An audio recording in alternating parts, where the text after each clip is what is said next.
I think today's decision has been a setback, and it has brought more uncertainty to the issue of conversion and in interfaith matters. The 72-page judgment by the minority is most illuminating, very interesting, and I will get instructions from Indra as to whether we will appeal to the Federal Court to further ventilate the issues of this matter. As Indra is equally concerned, and we are also equally concerned, this is only one of the very few cases. There are so many similar cases in this country. I've got so many in my office itself where these interfaith matters of all religions, not only like in Indra's case. But the most bottom line case is the fact that the children continue to suffer, and they suffer in silence actually, and that is the saddest part of this aspect. If the law is uncertain, if it's ambiguous, necessary amendments has to be made. The government had promised to bring necessary legislation some 5 years ago when I raised the matter in Parliament. The necessary amendments have not been brought, have not been tabled into Parliament, and now we are asking the courts to decide on this issue. And it hurts everybody in this process. The judges, as is usually the case, very concerned about jurisdiction.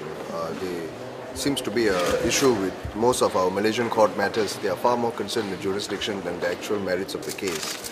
So that's exactly what happened here. Justice Balia Yusof and Justice Badaria seem to be very convinced that this matter should be decided by or rather the court said that determination of conversion into Islam is within the exclusive jurisdiction of the Sharia court. Now, I don't know whether they've elaborated on this, but the upshot of what they are saying is that Madam Indira Gandhi must go to the Sharia court. That is the upshot, and I think that is just unfair. And if the judge said, if he was deciding the matter, if his decision is he would have dismissed all the appeals. Article 1211A doesn't apply because it's got nothing to do with Sharia court. This is about a story of a man who just went and converted children unilaterally, and that is not in accordance with law. So to the minority judge, it was a simple issue. To the majority judge, they were more concerned with jurisdiction rather than the merits of the case.